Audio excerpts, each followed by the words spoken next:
Buenos días, amadas, y bienvenidas una vez más a nuestro estudio en el libro de Mateo. Esta semana, mientras estudiamos el capítulo 24, nos damos cuenta que ya casi llegamos al final de este estudio con solo 5 lecciones más después de esta.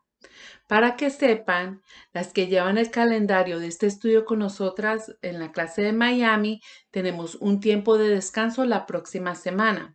O sea que se reunirán con sus grupos esta semana, tienen descanso la semana del 21 y regresaremos la semana del 28 de marzo con la lección 25. Ese martes 29 tendremos nuestro último seminario de este año, llamado Compartiendo el Evangelio.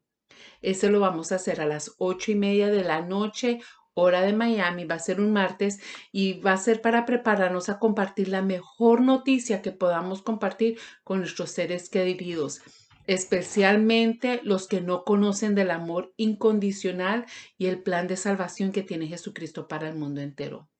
Esto me hace acordar del versículo 3:16 en Juan que dice, porque tanto amó Dios al mundo que dio a su Hijo unigénito para que todo el que cree en Él no se pierda, sino que tenga vida eterna. Y cierto que esto es exactamente lo que hemos estado estudiando este año.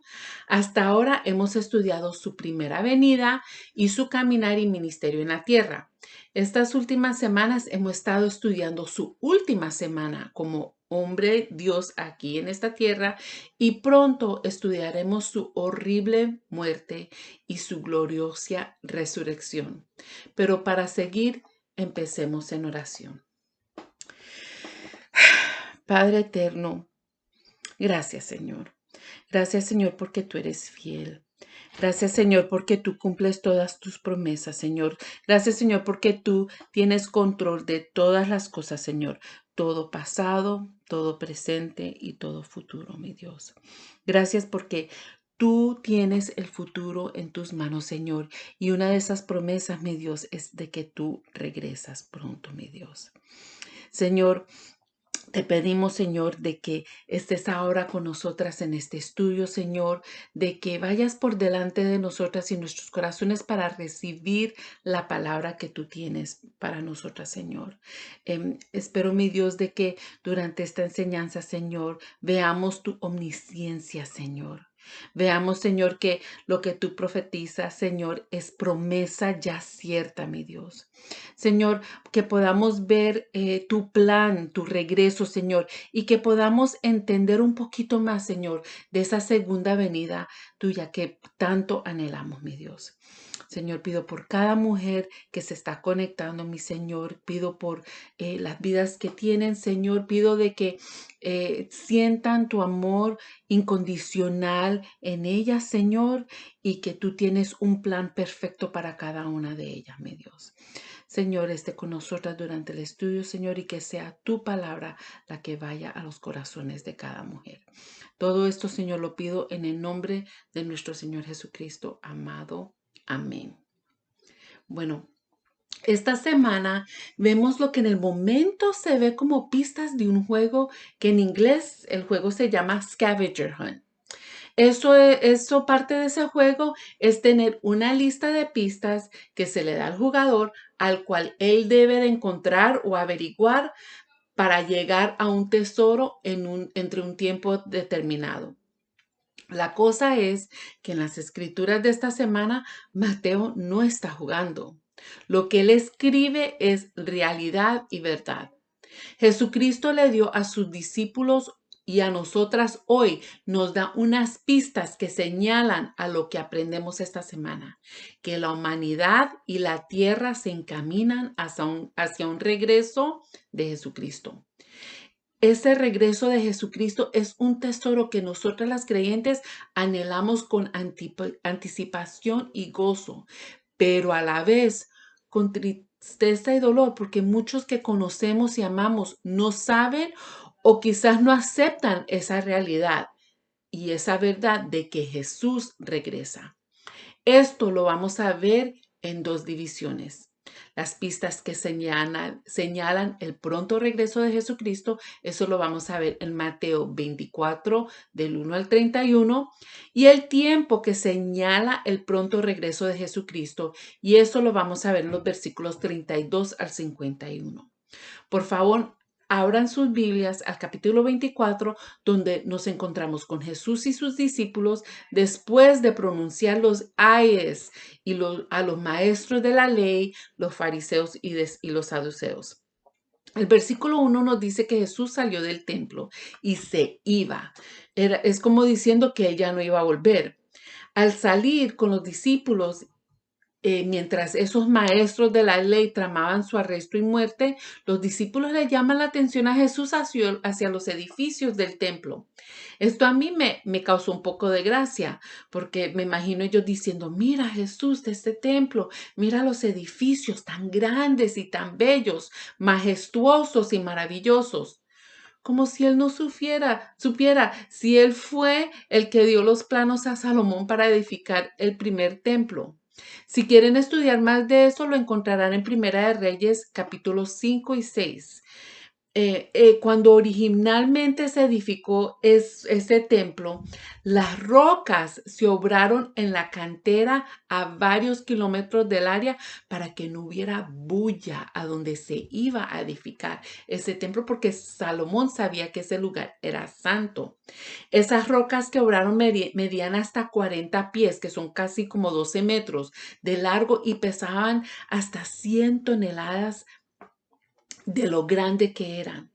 Después que la nación de Babilonia destrozó ese primer templo, al regresar el pueblo a Jerusalén después de 70 años en Babilonia, los judíos la repararon. Y después de eso, Herodes en el año 19 antes de Cristo construyó aún más el edificio con más oro y más mármol, haciéndolo una maravilla para que lo viera. Yo todavía me asombro cuando leo de semejantes obras. Ellos en ese tiempo no tenían los equipos que tenemos hoy, pero aún así edificaron algo extraordinario. Y con todo eso, Jesús, en vez de admirar el templo, él profetiza su destrucción. Él les da la primera pista diciéndoles en el versículo 2 que no quedaría ni una piedra sobre otra piedra porque todo será derrumbado. ¿Ustedes se imaginan? Silencio. Tanto así que lo próximo que vemos es que más tarde, después de cruzar el valle de Kidrón, sentados en el monte de Olivo, es cuando los discípulos le preguntan a Jesús sobre semejante declaración. En aquellos días, el templo de Jerusalén era el centro de la vida judía y venerado por muchos judíos. Así que la predicción de la destrucción del templo debe haber golpeado duramente a los discípulos. Ellos le hacen dos preguntas a Jesús. Primero le preguntan, ¿cuándo sucederá la destrucción? Y segunda, ¿cuál será la señal de su regreso y el fin del mundo? Jesús les da la segunda pista en el versículo 4 cuando les dice, que cuidado que nadie los fuera a engañar, que vendrían muchos diciendo que aquellos que son Cristos, que esa persona es Cristo. ¿Cuántas veces hemos escuchado a quienes dicen que son Cristo? ¿Qué más dice Jesús aquí? Él sigue dando pista de las cosas que precederán el fin del mundo y su regreso, como guerras, peleas, desastres naturales, cosas que traerán sufrimiento, pista tras pista de que no necesariamente iba a ser el final, pero sí sería pronto, como los dolores de parto que anuncia la llegada de un bebé. ¿Cómo les llama esto la atención? Cada día, noticia tras noticia, es como una lista que podemos ir marcando, tachando cada pista que Jesús declara. Ahora, en el versículo 9, Él les habla a ellos de ellos mismos, que ellos serán odiados, perseguidos y matados por su fe en Él.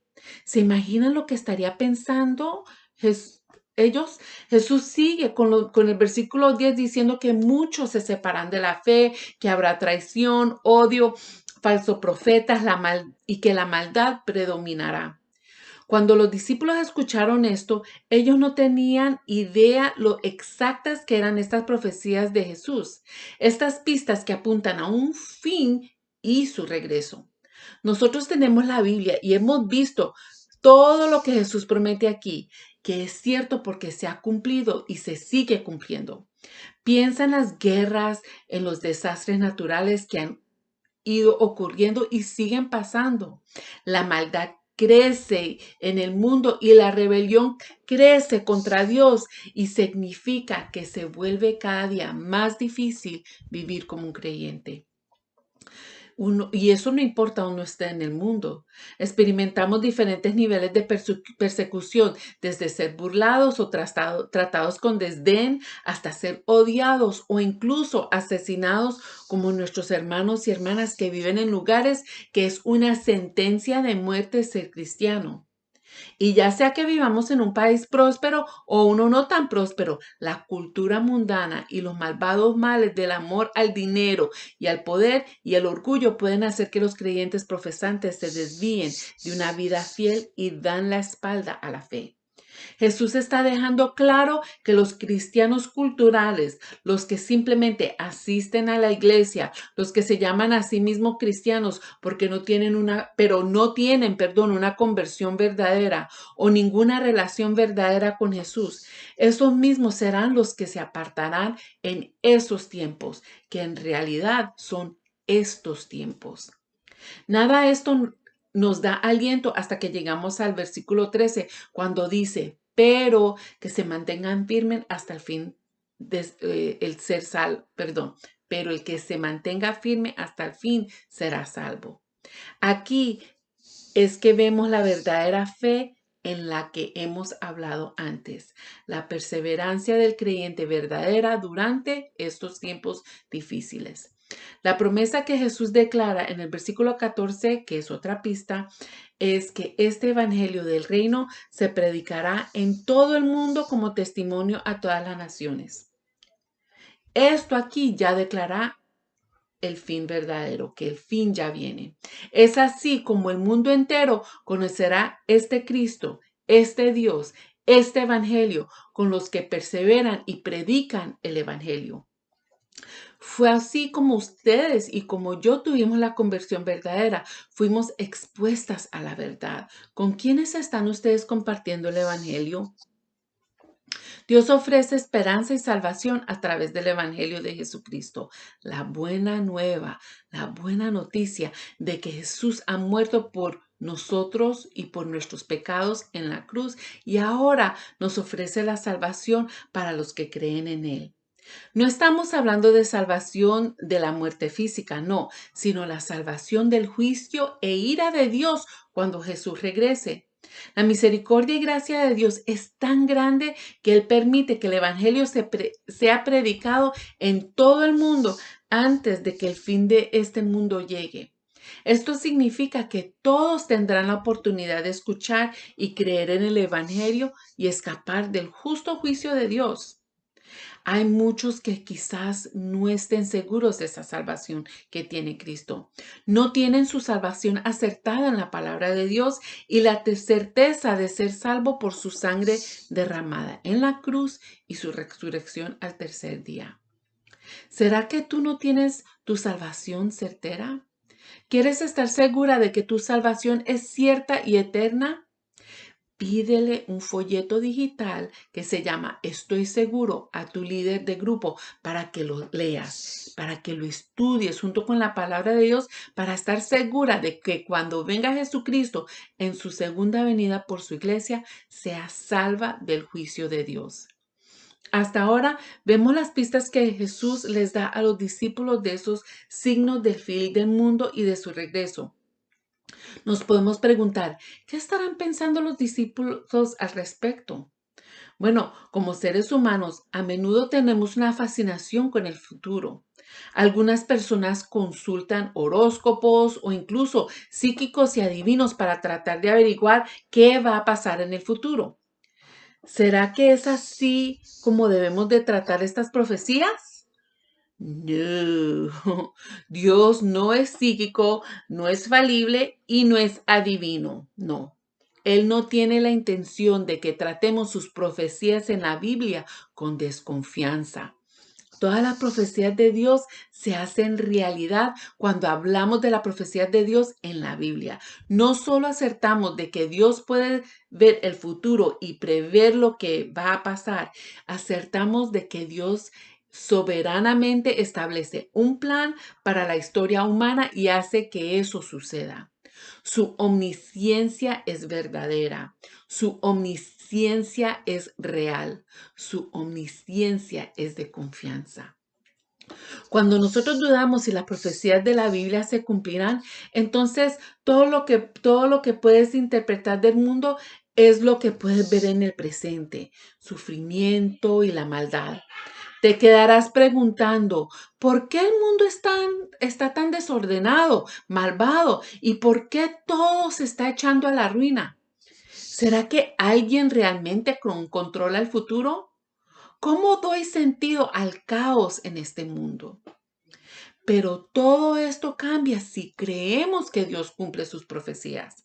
Verás el sufrimiento y la maldad, pero también sabes y crees que hay una luz al final de ese túnel. Esta es ese tesoro prometido después de que todas esas pistas se cumplan.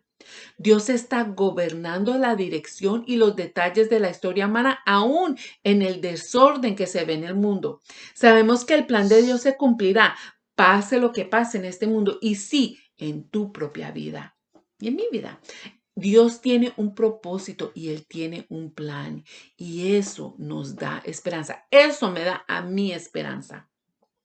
¿Estás desanimada por el sufrimiento en el mundo? Pídele a Dios que te anime a confiar que Él es sabio, soberano, omnisciente y que tiene control de todo en el medio del caos. La siguiente pista que da Jesús la vemos en el versículo 15, cuando Él les dice a los discípulos que cuando ellos vean en el lugar santo el horrible sacrilegio, el de que habló el profeta Daniel, que los que estén, que huyan a las montañas. Wow. Esto nos habla de profecías bíblicas del Antiguo Testamento.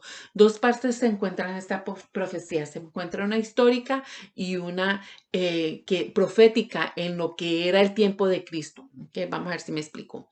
En el libro de Daniel habla de un evento trágico que pasó casi 400 años después que Daniel lo había profetizado.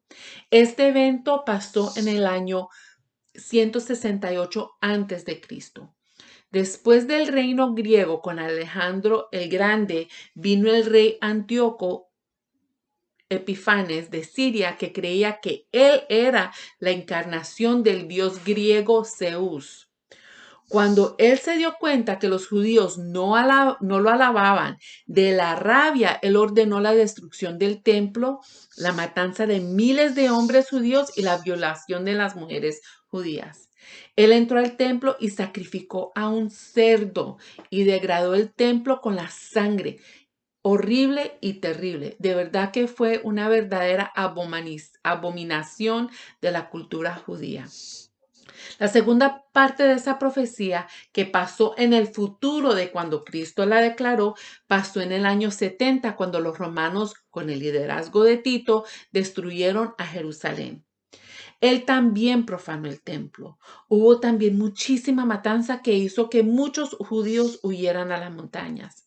Parte de esa profecía es también al esperar el anticristo que ha de venir en el futuro. Esto es cuando el anticristo se para en el templo queriendo engañar y decir que Él es Dios y exige ser adorado como Dios.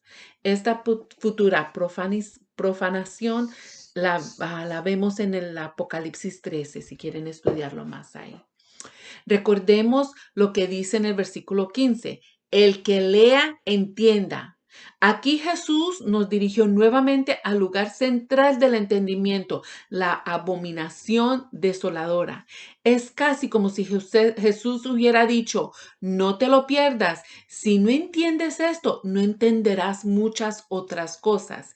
Y este es exactamente el error de muchos que con buenas intenciones malinterpretan el significado claro de la abominación desoladora, ese horrible terrible sacrilegio. Que lo entiendas. Y si no lo entiendes, sigue estudiando. Pídele al Espíritu Santo que te ayude para que estés preparada. Lea las notas, ve otra vez a las Escrituras y estudia. Desde los versículos 23 al 26 vemos engaño. Jesús pasa a decirle a sus discípulos sobre el engaño que vendrá en esos días, específicamente el engaño de falsos mesías y falsos profetas. La instrucción de Jesús aquí es bastante simple. No creas ni sigan en cualquier que afirme que Él es Mesías, que el Mesías está aquí o allá. No muchos de nosotros podemos encontrar personas que se atrevan a afirmar que Jesús está aquí, aunque ha pasado. Pero en esta época, nuestros falsos mesías pueden ser más útiles. A veces podemos creer sin saber en un Cristo que puede ser diferente del Cristo verdadero de la Biblia. Algunos predican eso porque su Cristo murió para perdonar sus pecados, ya sean pasados, presentes o futuros, para que ellos no se hagan responsables de su pecado y puedan vivir como le den la gana. Algunos predican que Jesús murió por sus pecados para bendecirlos con salud, riqueza y felicidad. Eso no lo encuentra uno en la Biblia. O tal vez algunos de ellos creen que el amor de Jesús se depende de cuán duro trabajen para Él y oren a Dios. Eso tampoco lo vemos en la Biblia. Acordemos que el amor de Cristo, eso es gracia, eso es pura gracia, nada que hagamos nosotras. Todos estos supuestos Jesús son todos falsos mesías, son una perversión de quien es el verdadero Jesús de la Biblia. ¿Sabes si el Jesús en el que crees es el verdadero Jesús de la Biblia? No hay sustituto para estudiar la palabra de Dios, para averiguar quién Jesús dice quién es. Y si sabes de alguien de que pueda estar siguiendo un falso Mesías, las animo que las inviten a que estudien la palabra de Dios junto con nosotras en BSF. También hay grupos para hombres y hay programas escolares para los niños en sus vidas que esperan apuntarlos a la verdad de Cristo y su regreso inminente. Nosotros leemos en el versículo 27 que nadie se perderá el regreso corporal repentino y visible de Jesús a esta tierra, porque así como un relámpago de repente que brilla en el cielo, todo lo van a ver y así será cuando Jesús regrese. Cuando viene con la certeza de que ninguno pueda faltar. En los versículos 27 al 31, Jesús nos dice que anticipar cuando Él regrese van a haber señales catastróficas en los cielos, algunas señales misteriosas en el cielo, ángeles, un toque de trompeta y que toda la gente en la tierra va a ver venir a Jesús sobre las nubes con el poder y la gran gloria. Yo simplemente me pongo a imaginar ese momento y como que, wow, es algo increíble. Eso será inconfundible. Como hemos visto que hay tiempos de gran sufrimiento que se repiten, sí, los desastres naturales, pestilencias, guerras, pero este evento es inigualable, incomparable y sin precedentes. Nos confirma la esperanza que tenemos en Cristo, que el seguirlo a Él no ha sido en vano y que Él cumple sus promesas. ¿Qué aprendemos en esta sección? Aprendemos que el regreso seguro de Cristo ofrece esperanza en un mundo incierto.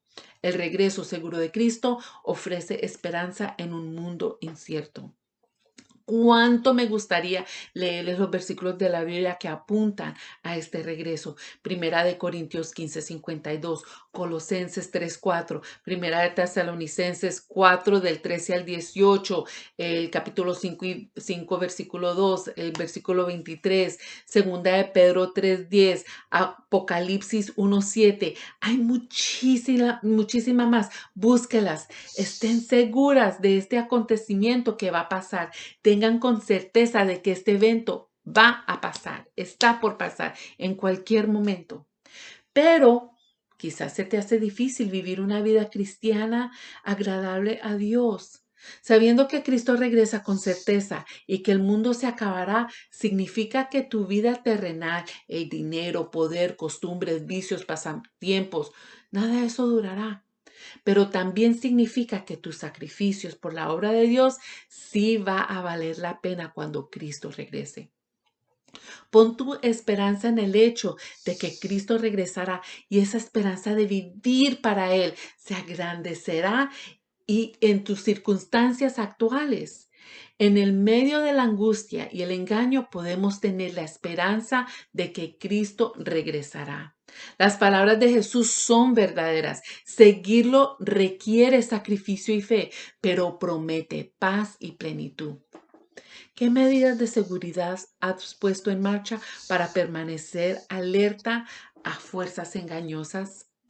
¿Cómo estás aplicando la verdad de la palabra de Dios en tu vida?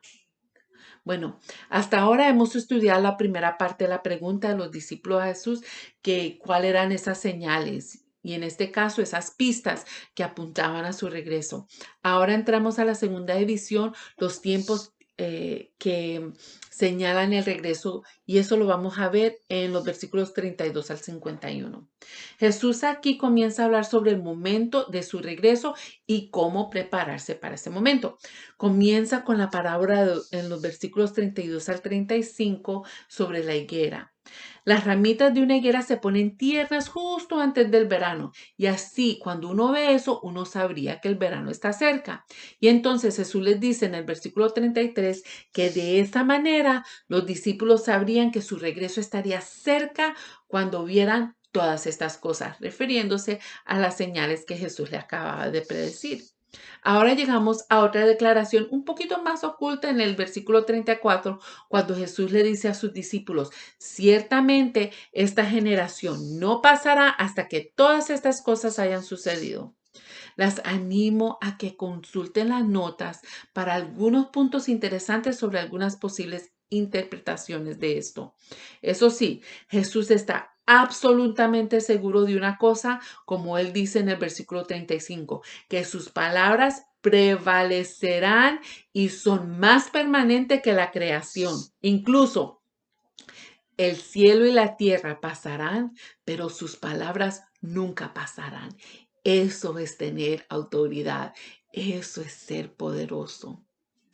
En el versículo 36, Jesús dice, pero en cuanto al día y la hora, nadie lo sabe, ni siquiera los ángeles en el cielo, ni el Hijo, sino solo el Padre.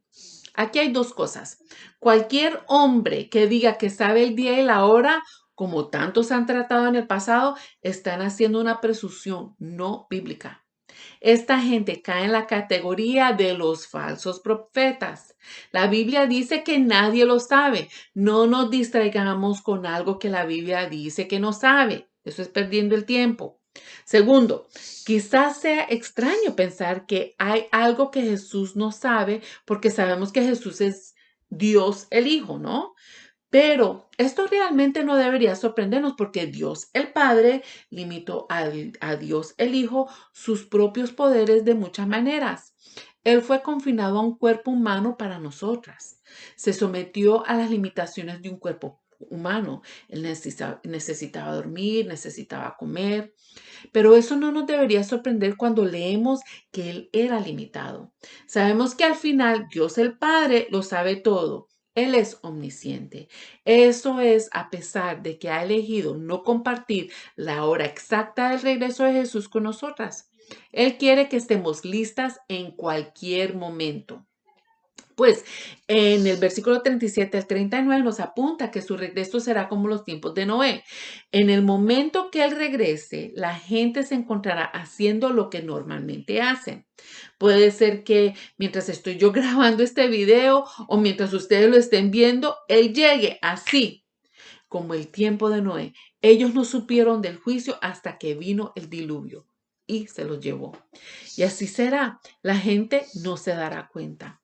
Estaban comiendo, bebiendo, casándose unos con otros hasta que Noé entró al arca y como no estaban prestando atención y estaban burlándose de Noé porque él proclamaba el diluvio y ellos no sabían ni qué era eso, no prestaron atención.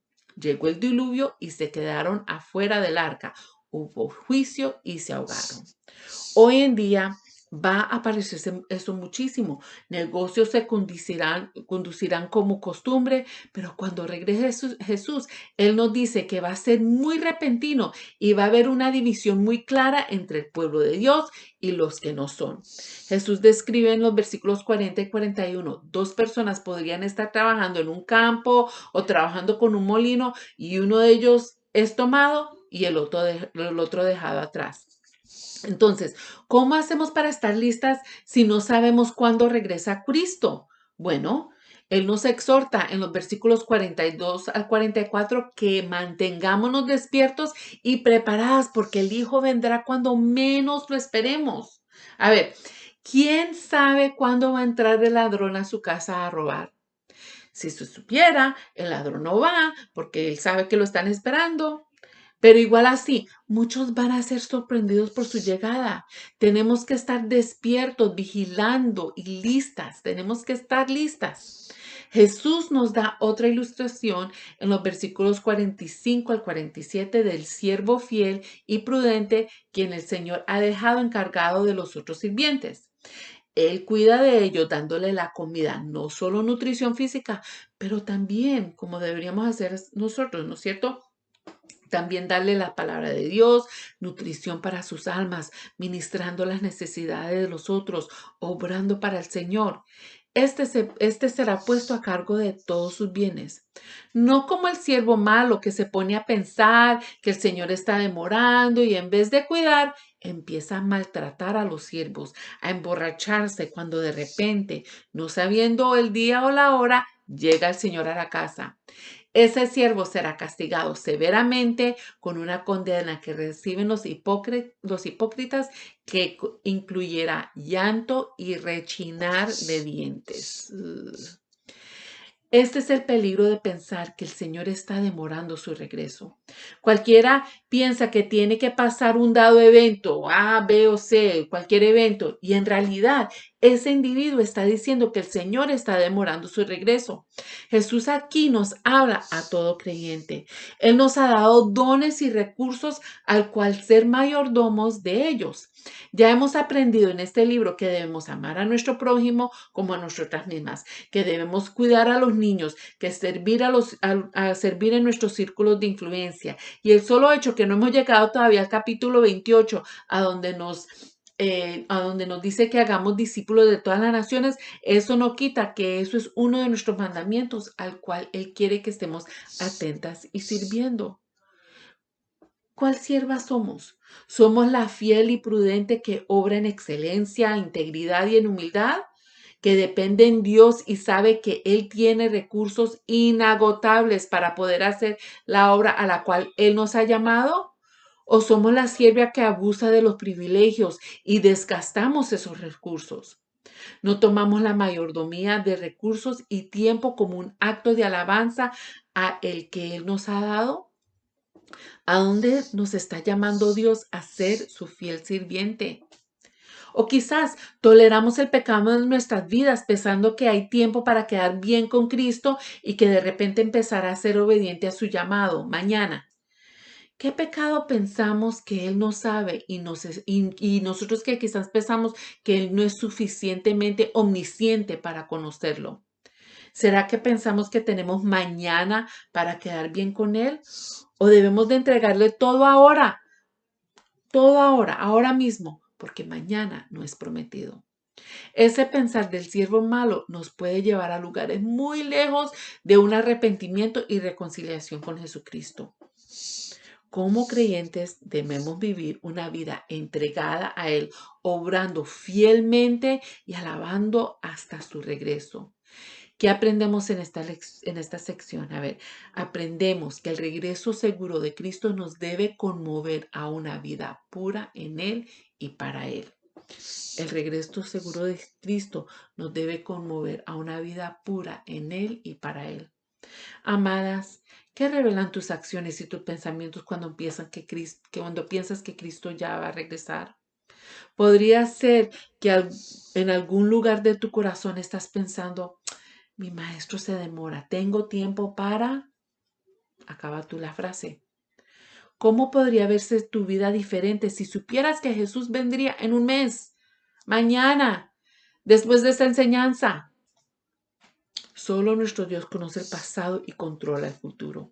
Él tiene el poder para cumplir lo que ha prometido.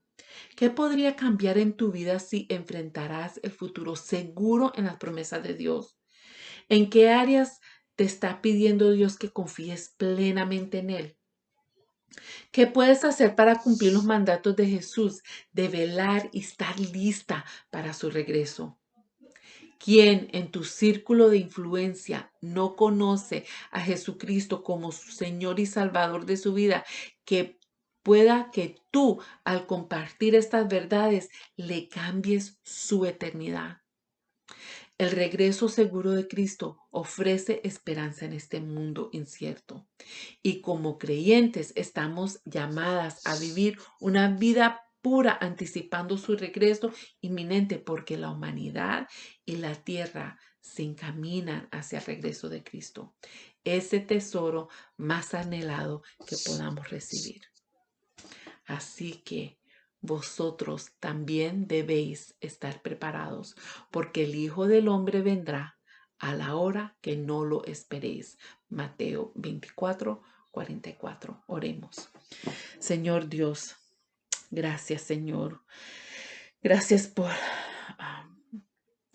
esta enseñanza, Señor. Gracias por esas pistas que nos da, Señor, de que tu regreso es inminente, mi Dios. Gracias que nos ayudas a ver, Señor, cómo prepararnos, cómo estar listas, cómo conocer que el tiempo es ya. Gracias, Señor, por todas esas profecías en el Antiguo Testamento que ya han sido cumplidas, Señor. Muchísimas fueron cumplidas simplemente al tú nacer, al tú caminar este mundo, Señor. Y tanta profecía que hay por venir, Señor, pero tenemos la certeza, Señor. Gracias por esa certeza que nos da de que la vas a cumplir. Señor, esté con cada una de mis hermanas aquí, mi Dios. Y pido, mi Dios, una vez más, de que esta enseñanza sea de ti, mi Dios. Que sigan estudiando, Señor, tu palabra. Que sigan escudriñando, Señor, la palabra para que les sea más cierto en sus corazones.